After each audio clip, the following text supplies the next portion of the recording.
Many people don't realize this, but Australia is home to over 10,000 beaches spread across over 50,000 kilometers of coastline. Over 85% of Australians live by the beach. The beaches of Australia are prime tourist attractions. Gazing at the clear blue water, breathing in the fresh and salty air, and feeling the golden and warm sand beneath your feet sounds heavenly to most people. But for the Cordigley family, the beach isn't an emanation of serenity, freedom, and beauty. Rather, it's a horrific reminder of a crime that left them scarred with pain and despair forever. 24-year-old Toyah Cordigley was minding her own business, walking along the shore of the quaint and secluded Wangetti Beach, approximately 38 miles away from her hometown of Cairns, with her dog, Indy, on a sunny afternoon of October 21st, 2018. But afternoon turned to night, and Toyah never returned home. Alarmed, her loved ones searched for Toyah first thing the next morning, hoping that she was safe. But what they tragically found was Toyah's lifeless body. Everyone in Cairns was plagued by horror and disbelief after Toyah's ill-fated end. But questions were looming over everyone's head. Why was Toyah attacked? Who was her attacker? And what led to such a horrible incident? The case of Toyah Cordigley is shocking and downright depressing, and while Australia may be thousands of miles away for many of us, it's a case that hits too close to home for most.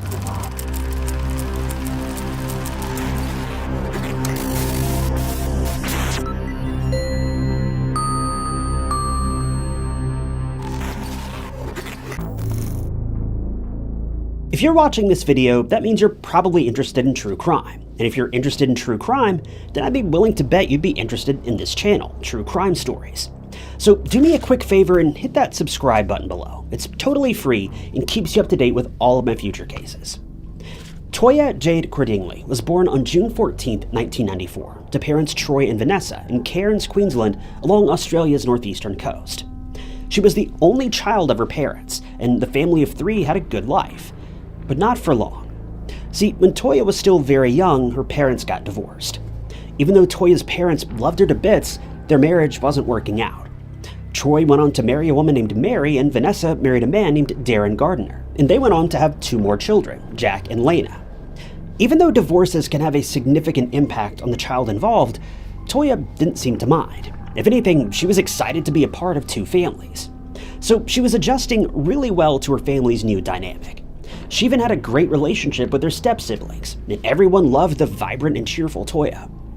Family and friends defined Toyah as carefree and adventurous. She had a warm and loving personality, and she was the person who said yes to new adventures. Toyah loved fairies and anything mystic, and she was very outgoing with her style, especially her hair and her clothes. Toyah changed her hair frequently. Sometimes she would have bright pink hair, other times it would be purple, and sometimes fire engine red. In October of 2018, though, Toyah was sporting an icy blonde hair color. Toyah's parents were no different either. They were unapologetically expressive with their styles. Sleeves of tattoos, funky hairstyles, and an alternative approach to life were things that were normal for the Cordigley Gardner family. All in all, Toyah and her family weren't afraid to freely express their style. Toyah also adored animals, so much so that she took up a job as a kennel attendant at a Paws and Claws refuge and boarding center in Port Douglas. Her love for animals can also be seen in her last social media post, which was in October of 2018, reading, quote, "No matter how talented, rich, or intelligent you are, how you treat animals tells me all I need to know about you." And I couldn't agree more. Paws and Claws counselor Michael Kerr defined Toyah as a beautiful, loving soul and a loyal employee. According to Michael, Toyah could calm down the most aggressive of dogs within minutes, and that was just a gifted quality of hers. Not long after, Toyah did start a new job, working in a pharmacy called Whole Life in Earlville, a suburb of Cairns. But her heart was still with animals, so she continuously volunteered with animals and even kept lots of pets. Toyah was also in a 2-year-long relationship with a guy named Marco, and the two bonded over their love for animals, especially dogs. Marco and Toyah also had the same goals in life, and the two were head over heels for each other. Toyah's family was over the moon for her, as she would finally with a guy who made her genuinely happy. The couple also had a dog, a German Shepherd Mastiff and Great Dane mix, named Indy, who was essentially a gentle giant. Toyah and Marco moved in together with their pets, and life was perfect for them. But this would all change in the most heartbreaking way, on October 21st, 2018. the cordigley family would be struck with something so unexpected and so tragic.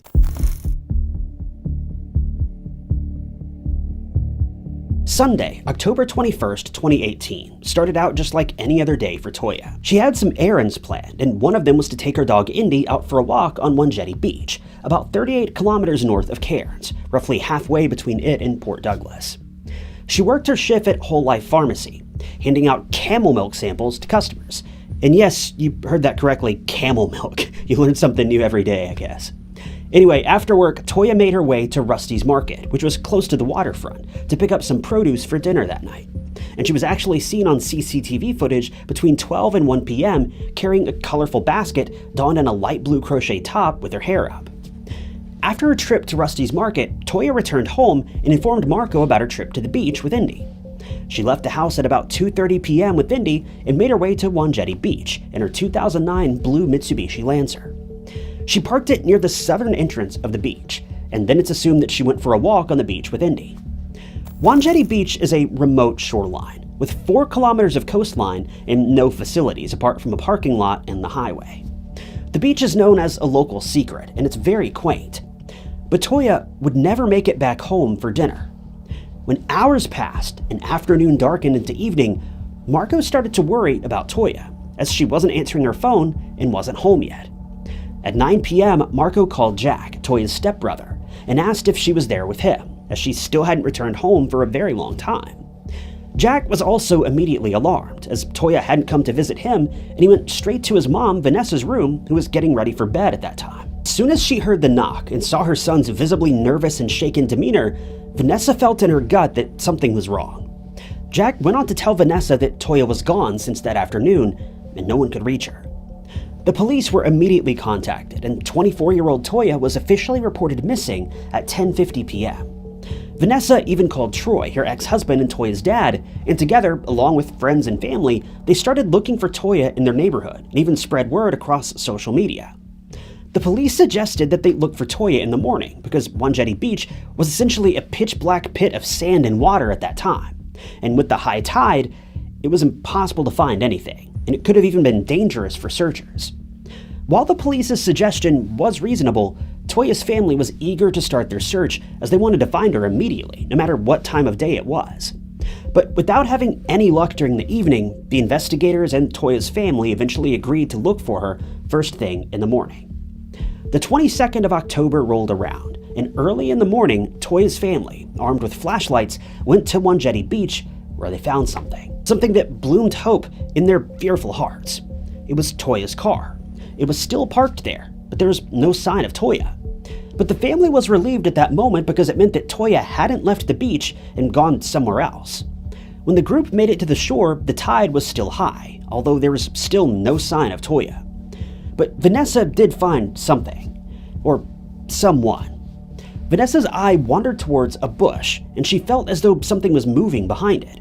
When she made her way towards it, she saw Indy, Toyah's pet dog, tied to a tree so tightly that it was unable to sit down. This clearly wasn't done by Toyah. She was a die-hard animal lover and put her pet's comfort before anything else, so it would have been impossible for Toyah to tie Indy's leash so unbearably tight.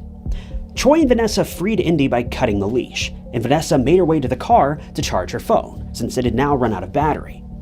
This was probably a divine sign, because as the sun started to rise and the tide began to wash away, Troy made a horrendous discovery that no mother or father should ever have to witness. See, when the tide slowly retreated, Troy noticed something poking out of the sand. As he approached closer, his mind registered what he was looking at. It was a human foot. About 800 meters away from where Toyah parked her car at 7:45 a.m., her body was tragically discovered by none other than her father, buried in a shallow grave. The sight of his only child in such a terrifying state is forever burned into Troy's mind. Toyah was disrobed and had sustained violent injuries, possibly from a knife. Vanessa was informed of her daughter's discovery and tragic passing by Jack, her brother, and she was struck with shock and disbelief, and then unadulterated horror and grief. Her 24-year-old, life-loving daughter had been taken away from her in such a tragic way, and she couldn't do anything but cry. Vanessa, because of how grave Toyah's injuries were, wasn't even allowed to see her daughter as she was being taken away from the beach. It's so harrowing for a parent to go through this. Troy and Vanessa knew that their lives would never be the same again. The Queensland detectives also had some things to worry about, and primarily it was who attacked Toyah, and was it someone that she knew, or was it a random attack? The city of Cairns was shocked by Toyah's unfortunate passing, as she didn't have any enemies and was the kindest, gentlest person anyone knew, and they were scared that the perpetrator was still out there, and no one knew who they were.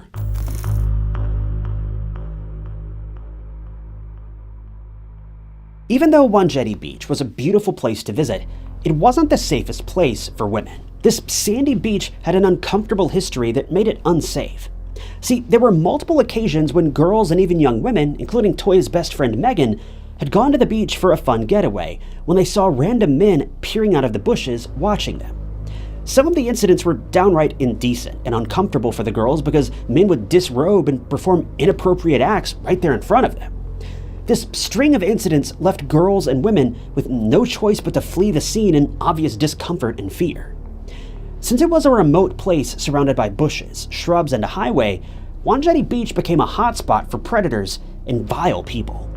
To be at this beach in the presence of friends was bad enough, but when you consider that Toyah had been completely alone that day, aside from her dog, well, the story speaks for itself. So the question was, is this what happened to Toyah? Did one of these predators manage to grab her and do the unthinkable? Amidst the investigators trying to uncover clues that could lead to answers for the grieving Cordigley family, Toyah's funeral was held on November 2nd, 2018, and hundreds of people flocked to say their final goodbyes to a bright young woman whose life was tragically and unexpectedly cut short. What was so heartbreaking was that Marco, Toyah's boyfriend, attended the funeral with Indy, who was with Toyah on the day that she was tragically attacked. I know a lot of people joke about what if dogs were able to talk, but in all seriousness, if there were ever a time for a dog to be able to speak up, it would be right now. Indy likely saw the entire attack from beginning to end, and those memories are simply etched into that dog's mind, never to be released. At the end of the funeral, Toyah was laid to rest with freshly picked flowers, surrounded by the people that she impacted so deeply. Meanwhile, the investigators taped off the beach, and divers and canine units were called to find any traces of another person that could be Toyah's killer. DNA testing, surveillance footage, forensics, witness reports, everything was checked by police. They even checked cell tower activity on the day and time that Toyah was at the beach. The detectives also had obvious suspects at the time of the crime, including Toyah's boyfriend Marco and her stepdad, Darren. But they were both soon ruled out because not only did they have airtight alibis, but it didn't make much sense as to why any of them would want to hurt Toyah. Moreover, there was another very confusing part about this whole case, and that was the question, why was Indy unharmed? Usually, when an evil person commits heinous crimes, they unfortunately don't leave pets unscathed. But to investigators, Indy's survival meant that the perpetrator was possibly someone Toyah and Indy both knew, which could explain why the dog didn't attack when Toyah was nabbed by her assailant. But it was soon found out that Indy was an obedient dog by nature, and even though his size would make people run for the hills, Indy was affectionate towards even strangers. So the idea of Indy being willing to tear down Toyah's attacker, well, it seems fairly unlikely. Anyway, the investigation was massive, and even included alternative and voluntary DNA testing of residents living near the crime scene, so that investigators could shrink their suspect list down. Investigators also looked at cars driving down Captain Cook Highway. And finally, after 6 months of combing through all the footage and cell tower details, the investigators had a suspect. They found him based on dashcam footage, geolocation, and a bizarre car that was seen swerving down the highway that overlooked the beach on the same day Toyah went missing. When police ran the plates, they came across two very shocking things. First, the car wasn't registered to the area where it was seen, so it could have been someone who was simply visiting One Jetty Beach. But the second detail was more alarming, and it was that the person who owned the car left Australia on the day of Toyah's disappearance, taking a flight to India. This was alarming for investigators because now catching the perpetrator was going to take a cross-continent effort.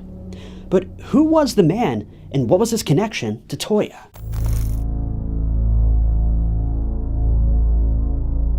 As police honed in on their primary suspect, they revealed that he was a 34-year-old Indian man named Rajwinder Singh. He made the move from India to Queensland years ago and was currently working as a geriatric nurse in a hospital about 90 kilometers south of Cairns. When the detectives visited the hospital where Rajwinder worked, coworkers remembered him acting weird and closed off a couple of weeks before the 21st of October. Rajwinder was apparently suffering from depression and chose to stay in his own company for the most part.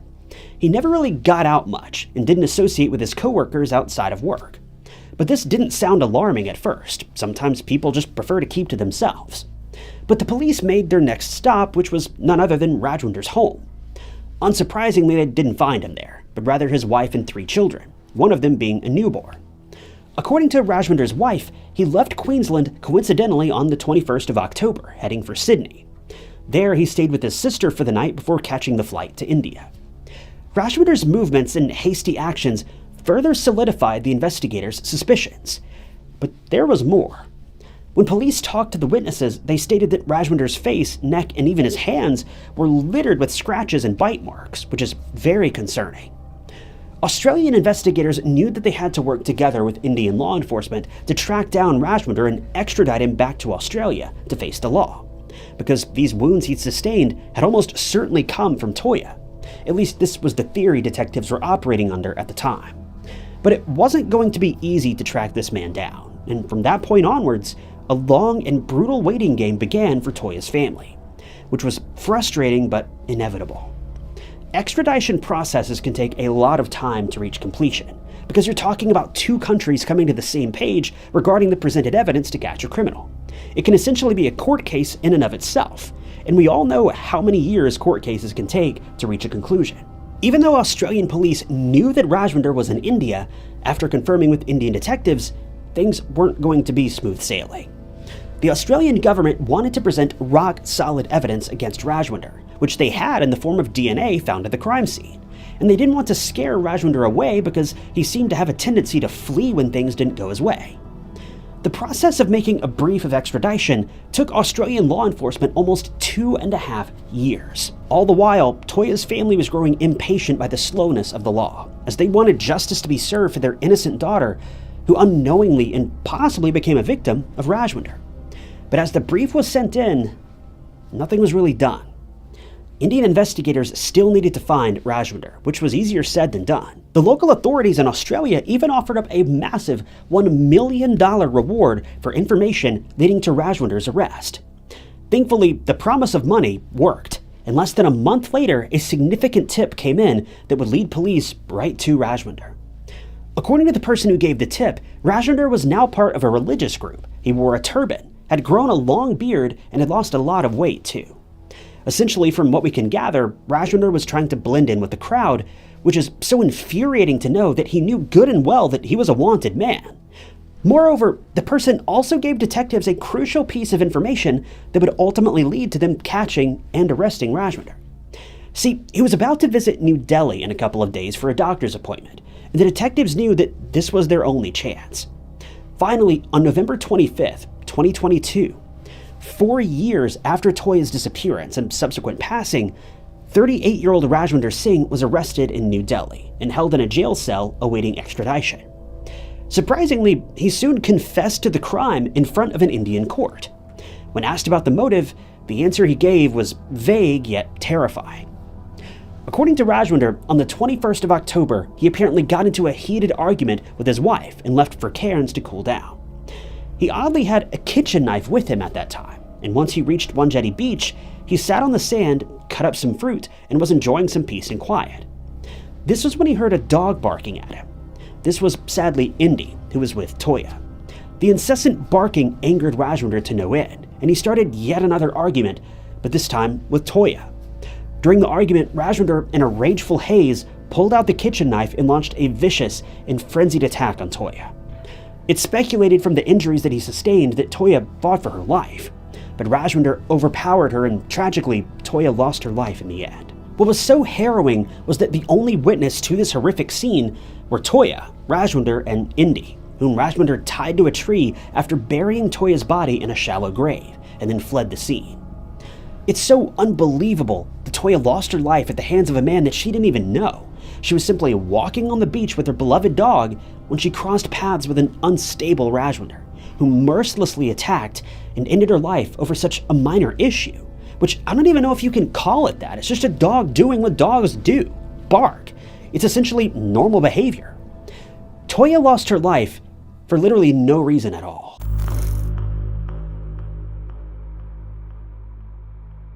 On January 24th, 2023, the Delhi court approved the extradition of Rajwinder Singh on February 28th, and he flew from Delhi Airport to Melbourne Airport to face prosecution for ending the life of 24-year-old Toyah Cordigley.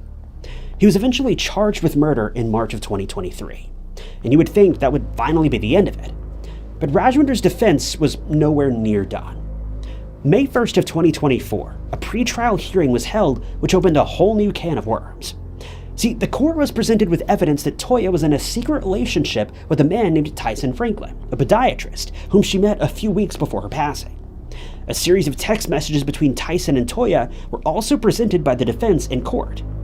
In the messages, Toyah confided in Tyson about how Marco was, quote, angry at the world, and that those emotions had been projected onto her.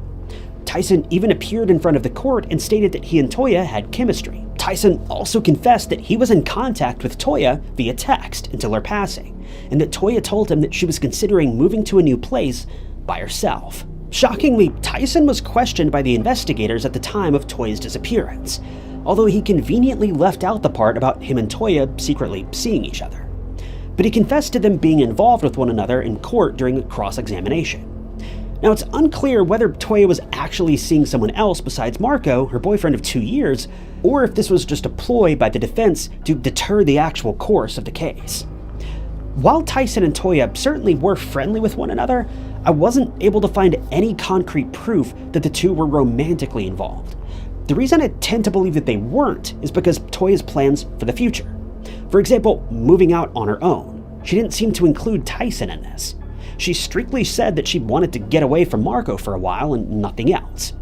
Regardless, this revelation has brought about some new opinions on Toyah's case. The vast majority of people still believe that Rajwinder Singh is responsible for Toyah's death, as his fleeing the country following Toyah's demise was very dodgy considering that his wife just gave birth to a newborn child. He'd sustained mysterious injuries, his car was seen at the area at the time Toyah disappeared, and he also confessed to the crime, although he later recanted this confession. On top of that, he even tried to change his appearance to blend in with the crowd, all of which is highly suspicious. But there's another opinion of some people that Rajwinder Singh wasn't the one to attack Toyah. Rather, it was someone close to her. This opinion points fingers at either Marco or Tyson. Some believe it's possible that Marco took Toyah's life because he found out about Tyson. But again, there's no evidence to suggest that Toyah and Tyson were romantically involved. Also, Marco was cleared as a suspect very early on, and Tyson didn't seem to have any ill will towards Toyah whatsoever. So Tyson can't be put at the crime scene either. There are so many unknowns in this case, and unfortunately we'll have to wait for the trial to find out how all of this really unfolds. Speaking of the trial, as of the most recent updates, Rajwinder's trial for Toyah's murder has been delayed to February of 2024, after his attorney, Angus Edwards, applied for an adjournment at the pretrial hearing held on July 19th of 2024. The reason for the adjournment was that the defense team needed time to go through heaps of evidence to properly represent Rajwinder and his involvement in Toyah's passing. The Cordigley family is finally at the point where they feel like justice will be served for Toyah. After spending 6 long years waiting for updates on Toyah's case, the painstakingly lengthy extradition process, and the eventual extradition of Rajwinder, well, it's taken a toll on the Cordigley family. They've lost faith in the Australian justice system, all the while facing harsh criticism from the people around them. Toyah's mom, Vanessa, expressed her sadness at a certain group of people in the community who brutally judged the family and their so-called alternative lifestyle. It's just so heartbreaking that an already bereaved family is being constantly bombarded with such cruel words just for being themselves. I'm telling you, across the globe, we seem to live in a culture that constantly preaches about equality and inclusion. We keep seeing all these different movements and hearing all these statements from people who are constantly preaching about equality. But let's be painfully honest. People only want equality for those whose lifestyles align with their own. That's the God's honest truth. The fact that people are badgering Toyah's family just because they're a little unusual, shame on you. The case of Toyah Cordigley may be well on its way to closure, but it's not there yet, and this is what makes everything so unfulfilling and disheartening. Toyah was a young and vibrant woman who had her whole life ahead of her, but everything she had planned for her future crumbled, and she never got to live her life to the fullest. Toyah's family is not even close to moving on with their lives. With Rajwinder's trial due in February of 2025, the Cordigley family is counting down the days until they can finally move on to the road of healing from this irrevocable loss. If Rajwinder is the person who snuffed the life out of this innocent and unsuspecting young woman, then this is so frightening. To think that you can randomly cross paths with someone so volatile and unstable is just beyond eerie. This case is a shining example that danger can be found literally anywhere. Broken, disturbed people are walking among us, and we probably pass by multiple people like Rajwinder Singh every single day without knowing it. We can only hope that the trial can hold answers for the Cordigley family, as well as the closure that they need to finally move on with their lives after experiencing such a perpetual nightmare.